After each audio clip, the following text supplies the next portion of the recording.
नमस्कार. शोभा आई आपल्या किचनमध्ये तुमचं स्वागत करत आहे.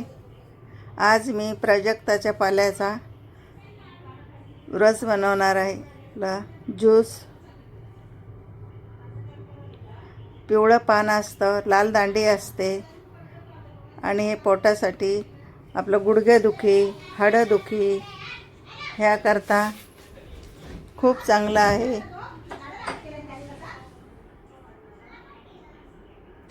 5 पानं घेतलेले आहे.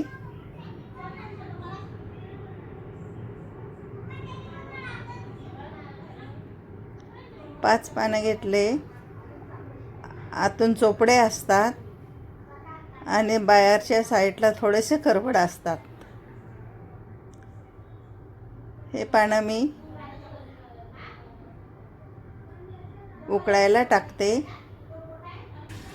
1 ग्लास पाणी टाकलं आणि पावणा गिलास झालेलं पाहिजे. आता गॅस पेटून घेते. गॅस पेटून घेतला. आता 1 गिलासाचा पावणा गिलास झालं पाहिजे.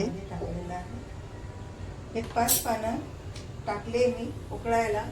याचा अर्धा गिलास पाणी झालं पाहिजे. आणि हे पाणी रोज एवढं पाणी आटलं की उठल्यावरती तोंड धुतल्याच्या त्याला मी बंद करणार गॅसला. अनुषापोटी हे खूप चांगलं असतं. हे खूप लाभदायक आहे.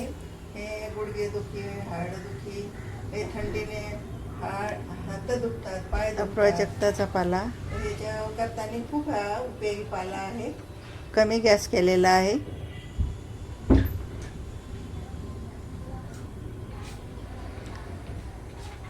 हे बघा, हे पानं मी 5 पानं 5 पत्ते टाकलेले आहे उकळायला. हे टाकले.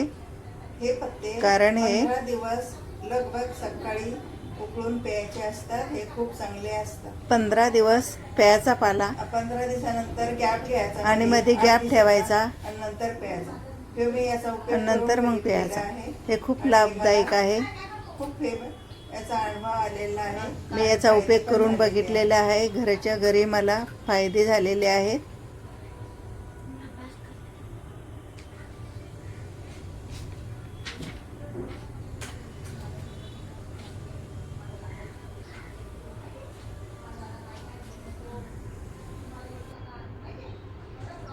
आता पानं उकळून घेतलेले आहे. 10 मिनिटं उकळू दिलेलं आहे. आणि कोमट पाणी झालं तेव्हा प्यायचा असतो. बंद केलेला आहे. अनुषापोटी प्यायचं. त्याच्या अर्धा तासानं काही खाऊ शकता.